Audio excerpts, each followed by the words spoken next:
The cake hit my face like a slap, cold frosting smearing across my cheeks as laughter erupted around me. I stood frozen, the sweet sting of humiliation burning hotter than the August sun overhead.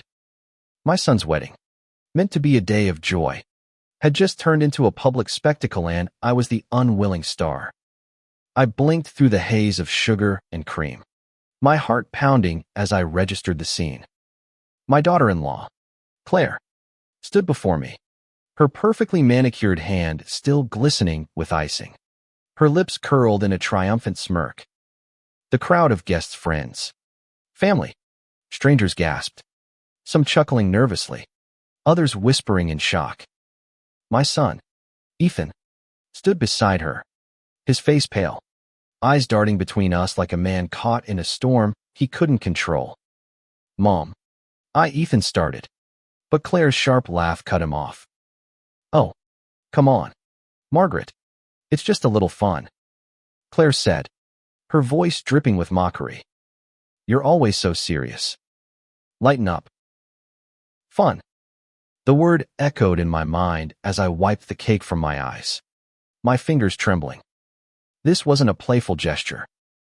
It was a declaration, a line drawn in the sand on the day my son pledged his life to her. I'd spent months helping plan this wedding, pouring my heart into every detail: the flowers, the music, the vows, because Ethan deserved a perfect day. And now, here I was, the mother of the groom, humiliated in front of everyone we loved. I forced a smile, the kind that hides a breaking heart, and excused myself, weaving through the crowd toward the restroom. My face burned, not from the cake, but from the weight of Claire's disdain.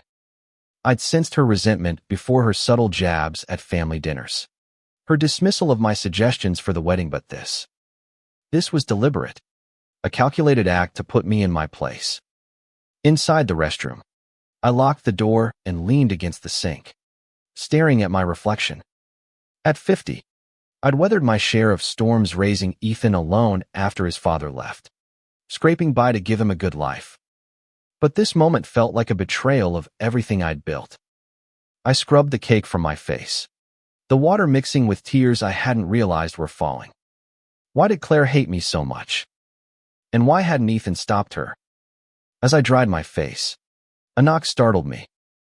Mom, you okay? Ethan's voice was soft, hesitant, like he was afraid of what I'd say. I opened the door, and there he was, my boy, still looking like the kid who'd clung to me during thunderstorms, now a man in a tailored tuxedo. His brown eyes, so like mine, were filled with guilt. I'm so sorry, Mom. I didn't know she was going to do that. It was supposed to be a joke. A joke, I repeated, my voice sharper than I intended. Ethan, she humiliated me in front of everyone. On your wedding day. He ran a hand through his hair, his face crumpling. I know it looks bad. She's stressed.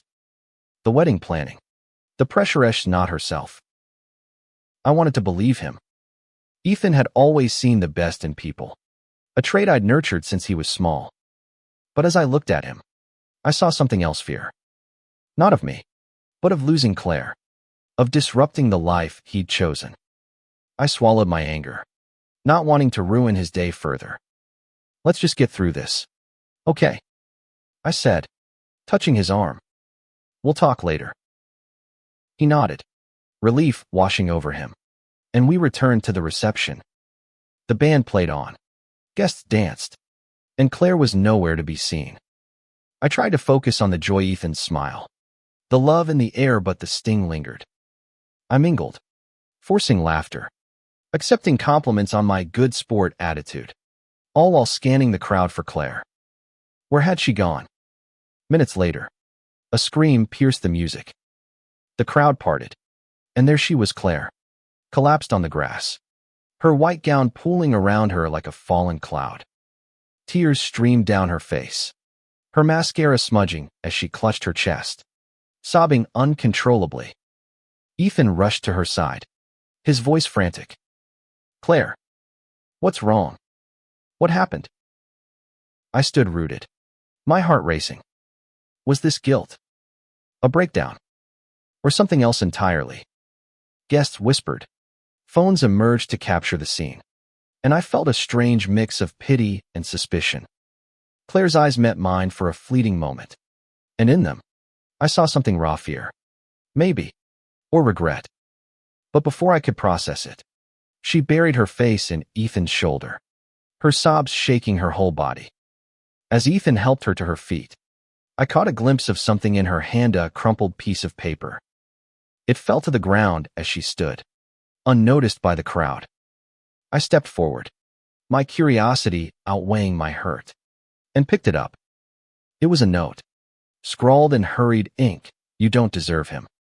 Leave now, or everyone will know. My breath caught. This wasn't just about the cake.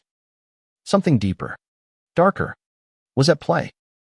I glanced at Claire, now clinging to Ethan, and then at the note in my hand. What secret was she hiding? And who wanted her gone? The note burned in my hand, its words looping in my mind like a warning siren. I tucked it into my purse, my pulse racing as I watched Ethan guide Claire to a chair. Her sobs quieter now, but no less intense. The reception churned on around us, guests pretending not to stare, their whispers a low hum beneath the band's upbeat tempo. I wanted to confront Claire, to demand answers, but the raw vulnerability in her tear-streaked face stopped me. Whatever this note meant, it had shaken her to her core. I approached cautiously, kneeling beside her. Claire, are you okay? I asked, my voice softer than I felt. Her eyes flicked to mine, wide and glassy, but she didn't answer.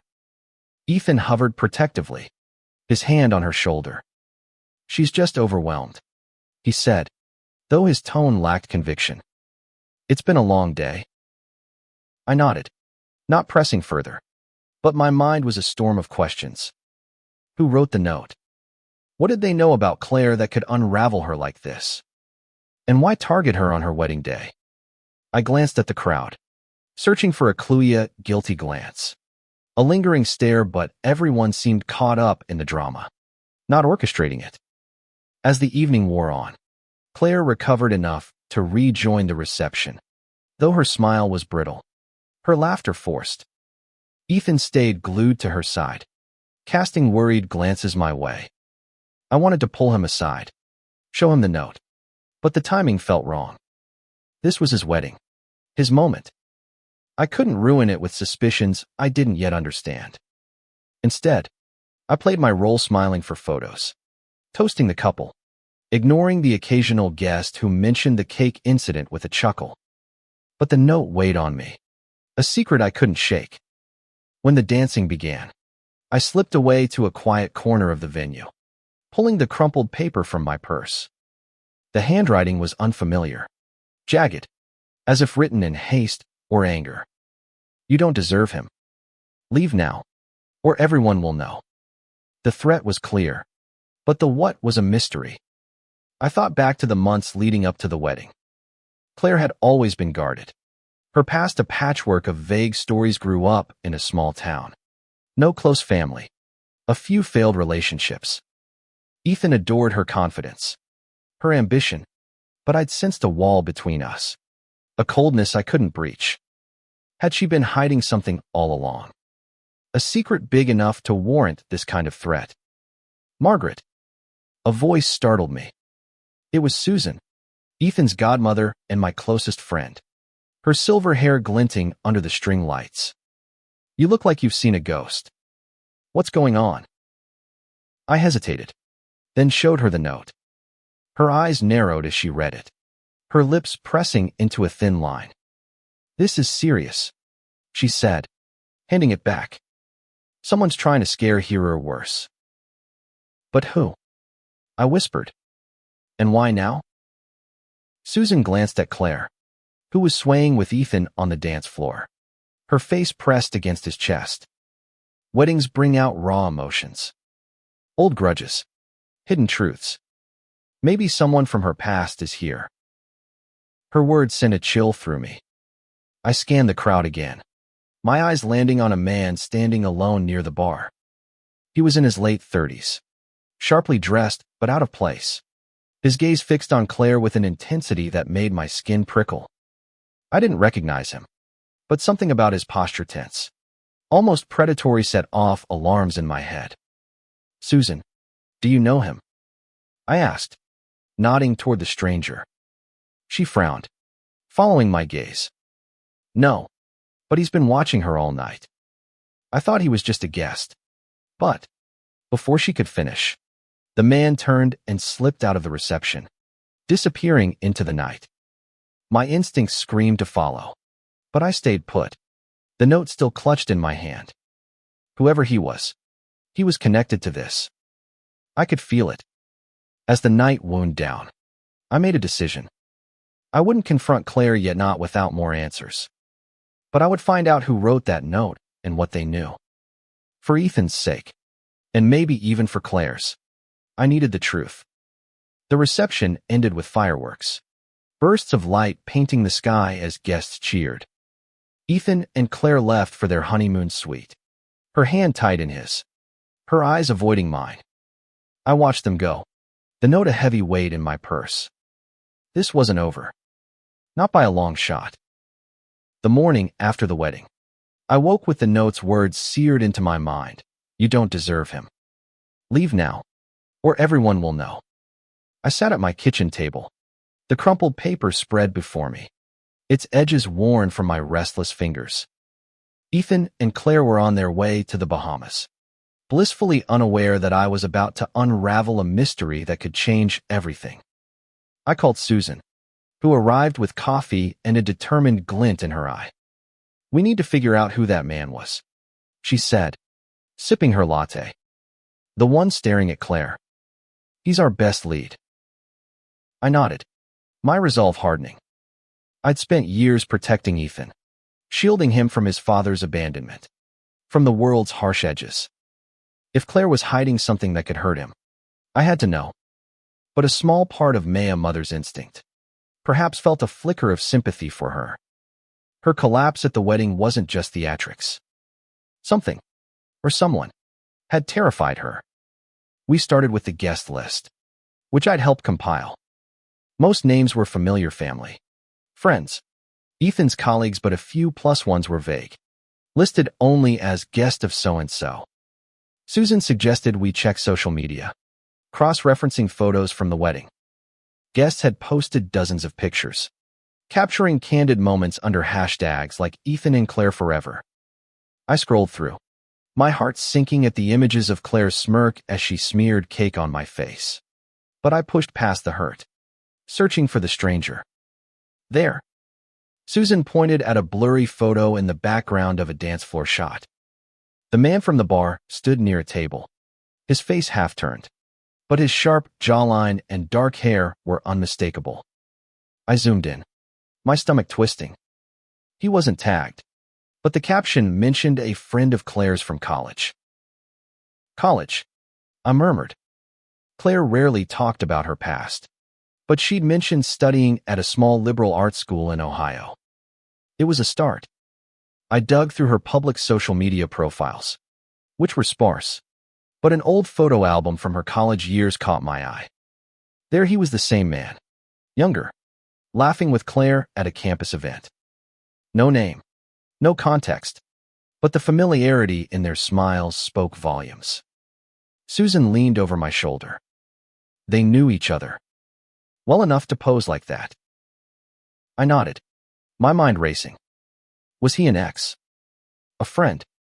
Or something more dangerous?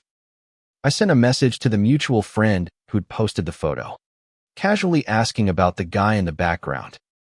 Hours later, she replied, "Oh, that's probably Ryan. He and Claire were tied in college. Haven't seen him in years." Ryan. The name landed like a stone in my gut. I searched for him online, but his profiles were locked, offering little beyond a vague job title, consultant, and a location in Chicago. Susan suggested hiring a private investigator, but I hesitated. This felt personal, like a puzzle I needed to solve myself. That evening, I drove to the wedding venue, hoping the staff might remember something. The manager, a kind woman named Lila, recognized me immediately. "Oh, you poor thing," she said, referencing the cake incident. "I'm so sorry that happened." I waved it off, forcing a smile. "Did you notice a man at the reception? Late 30s, dark hair, kept to himself." Lila thought for a moment. "There was someone like that. He didn't stay long. Asked for a glass of water, then left before the toasts. Seemed agitated." Agitated. The word hung in the air. I thanked her and left, the note's threat echoing in my mind. Whoever Ryan was, he'd been at the wedding for a reason, and I was determined to find out why. Back home, I found an email waiting from an unknown address. "Stop digging. Margaret. You won't like what you find." My blood ran cold. Someone knew I was looking and they didn't want me to keep going.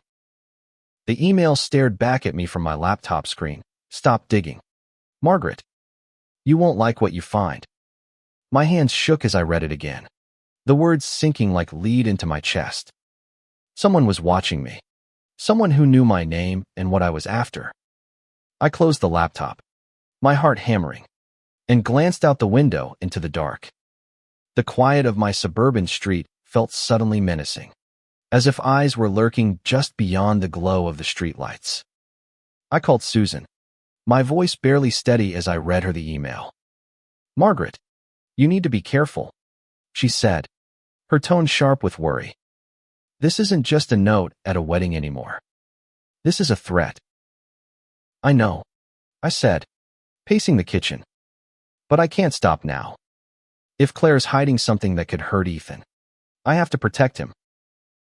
Susan sighed. "Just don't do this alone. Promise me." I promised. But the truth was, I felt alone. Ethan was on his honeymoon, unreachable, and I couldn't burden him with this not yet.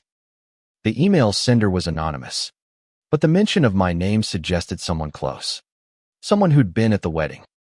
Ryan's face flashed in my mind, his intense stare, his abrupt departure. He was the key. I was sure of it. The next day, I drove to Chicago, a 3-hour trip from our small Ohio town. Ryan's LinkedIn listed a consulting firm downtown, and I took a chance he'd be there. The office was sleek, all glass and steel, and the receptionist eyed me skeptically when I asked for Ryan Kessler. "Do you have an appointment?" she asked.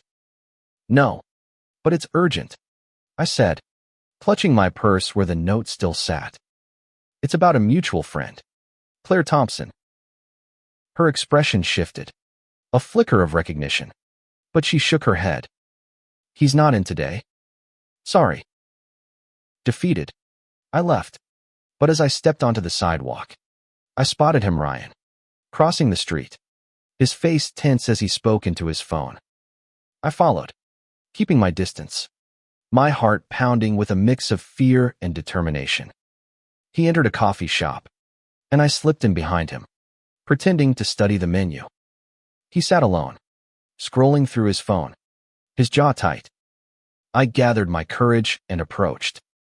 "Ryan," I said, my voice steady despite the knot in my stomach.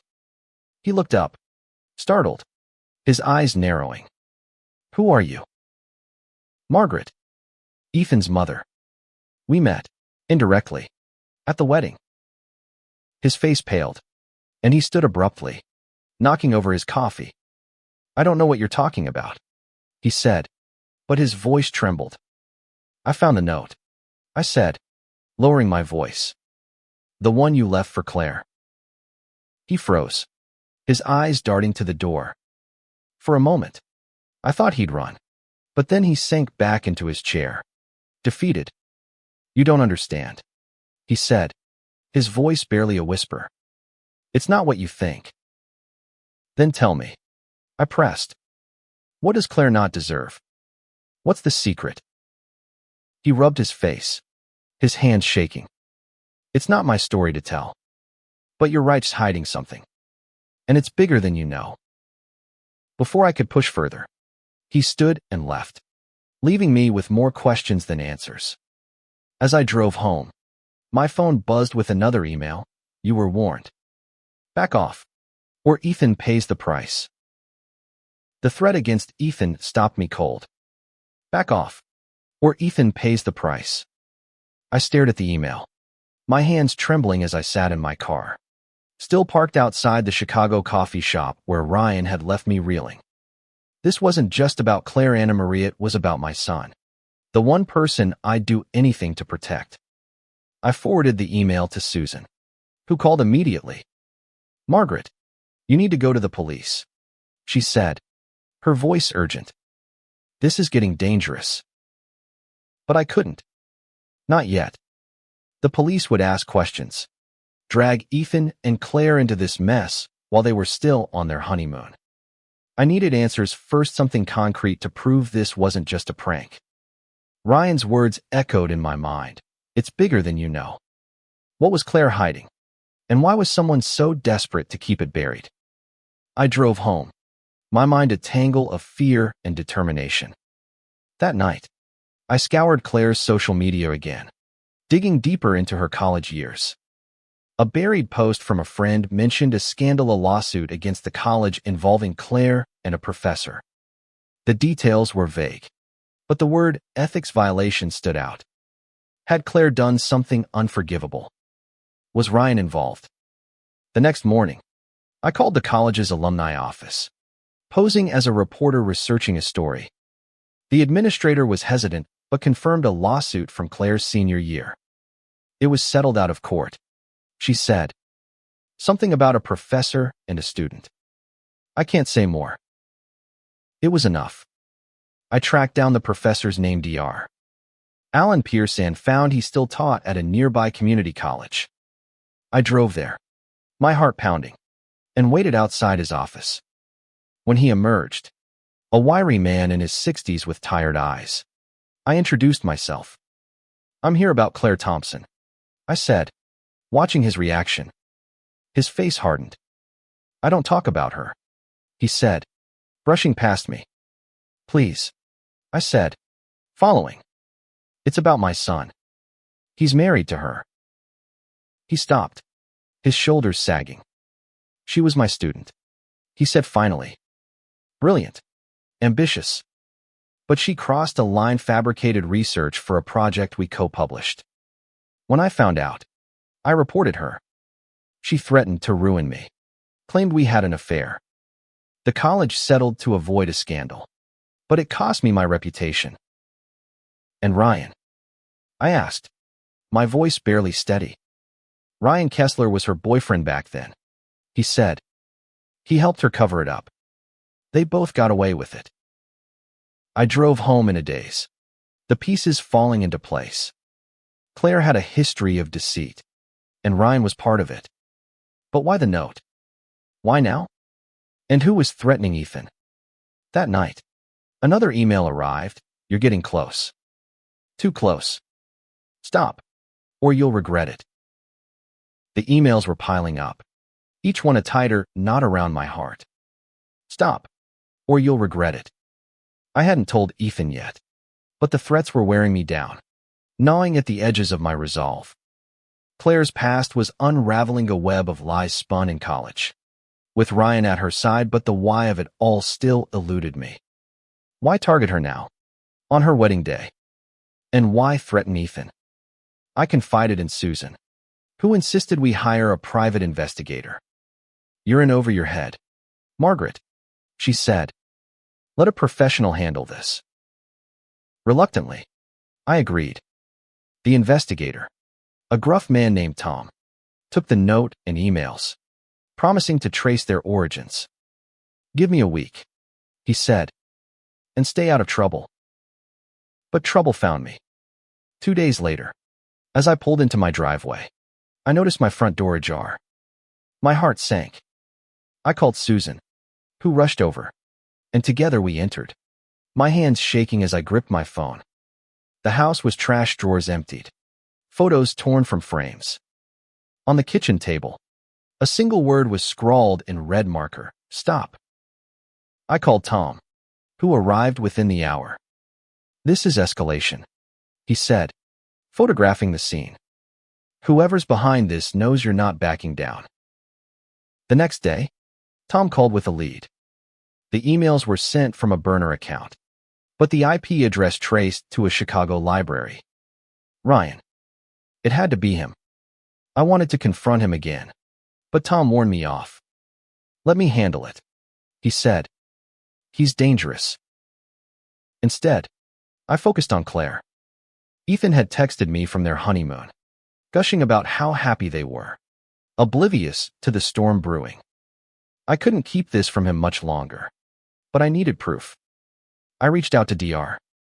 Pierce again, who reluctantly shared more details.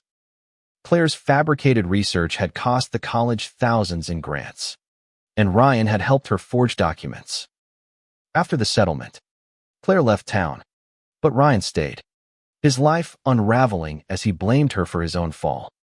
Was there anyone else involved? I asked. Pierce hesitated. A classmate. Laura Bennett. She was jealous of Claire, tried to expose her, disappeared after the lawsuit. Laura. A new name, a new thread to pull. I found her on social media, now living in Cleveland. I messaged her, and to my surprise, she agreed to meet. Laura was nervous, her eyes darting as we sat in a quiet diner. I saw Claire at the wedding, she admitted. I wasn't invited, but I had to see her. She ruined my life back, then spread lies about me to save herself. "Did you write the note?" I asked. She shook her head. "No, but I know who did. Ryan's been obsessed with her for years. He thinks she betrayed him." As we spoke, my phone buzzed. Another email. "You met Laura. Big mistake." Laura's words confirmed my suspicions. But the latest email, "You met Laura. Big mistake," sent a chill down my spine. Ryan was watching, tracking my every move. I called Tom immediately, my voice shaking as I relayed the new threat. "He's not just threatening Claire anymore," I said. "He's after me." Tom promised to dig deeper, but time was running out. Ethan and Claire were due back from their honeymoon tomorrow, and I couldn't let them walk into this blindly. I sat down and wrote Ethan a long text, explaining everything: the note, Ryan, the emails, Claire's past. I hesitated before hitting send, my thumb hovering over the button. This could break his heart, destroy his marriage before it began. But he deserved the truth. I sent the message and waited, my stomach in knots. Hours later, Ethan called. "Mom, is this true?" His voice was raw, broken. "Claire's been lying to me." "I don't know everything," I said, tears welling. "But you need to talk to her, Ethan. Now." He hung up, and I felt the weight of what I'd done. I'd protected him my whole life, but this time, I might have hurt him more than anyone. The next morning, he showed up at my door, alone, his eyes red-rimmed. "She admitted it," he said. "The college scandal. Ryan. All of it. She said she changed, that she loves me, but I don't know what to believe." I hugged him, my heart aching. "You'll figure it out," I said, "but you need to know who she is." That afternoon, Tom called with news. Ryan had been arrested, caught trying to break into Laura's apartment. He'd confessed to the note and the emails, driven by a decade-old grudge against Claire.